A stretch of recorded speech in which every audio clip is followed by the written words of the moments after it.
الوضع الميداني في سوريا يزداد اضطرابا يوما بعد يوم وسط غياب أي مؤشرات على التهدئة ووقف العنف. عدد من أحياء العاصمة دمشق كانت مسرحا لما قال الناشطون إنها عمليات أمنية وقصف للجيش وسط انفجارات واشتباكات متفرقة، في وقت تتواصل فيه العمليات العسكرية بمدن وبلدات في ريف دمشق، وأرقام القتل وكالعادة حاضرة لا تغيب. الصورة لم تختلف كثيرا في محافظات حمص ودير الزور وإدلب والحسكة وحلب، فيما سجل نشطاء المعارضة تجدد الاشتباكات والقصف على مدينة رأس العين قرب الحدود مع تركيا، والتي تقع تحت سيطرة قوات المعارضة منذ نحو يومين.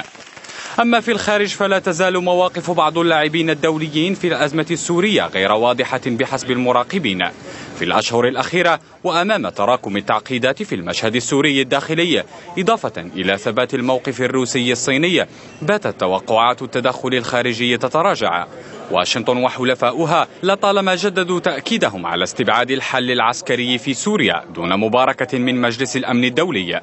موقف تكرر على لسان العديد من المسؤولين الغربيين من بينهم السفير الأمريكي لدى دمشق روبرت فورد خلال حضوره اجتماعات المعارضة السورية في الدوحة. لكن صحيفة ديلي ستار سانداي البريطانية كشفت نقلا عن مصادر حكومية أن مقاتلات تابعة لسلاح الجو البريطاني قد تقوم بدوريات في أجواء سوريا قريبا، وذلك في إطار خطة جديدة بين رئيس الوزراء البريطاني والرئيس الأمريكي. تضيف الصحيفة مشيرة إلى أن ديفيد كاميرون يعد باستخدام سلاح الجو الملكي لفرض حظر على الطيران، وأنه والرئيس أوباما يدرسان الخيارات العسكرية بما فيها تسليح المعارضة، فيما سيكون الملف السوري على رأس جدول أعمال مجلس الأمن القومي البريطاني في اجتماعاته الأسبوع المقبل. الصحيفة تضيف أن القوات الخاصة البريطانية تساعد في تدريب فرق اغتيال تابعة للمعارضة لإعدادهم من أجل استهداف الرئيس السوري ومساعديه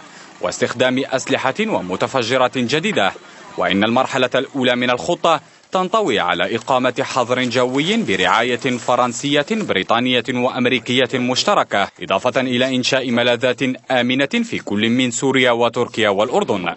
هي إذن تقارير تبقى مطروحة ما لم يتم تأكيدها أو نفيها من قبل أي مصدر رسمي غربي، خاصة وأن مصادر عديدة تحدثت عن وجود توجهات جديدة في دهاليز السياسة الأمريكية تسعى لإعادة الخيار العسكري في سوريا إلى الطاولة، وذلك بعد نجاح أوباما في العودة إلى بيته الأبيض، وإن قال آخرون أن أولويات أوباما ستكون بعيدة عن سوريا والشرق الأوسط. أمين درغامي، روسيا اليوم.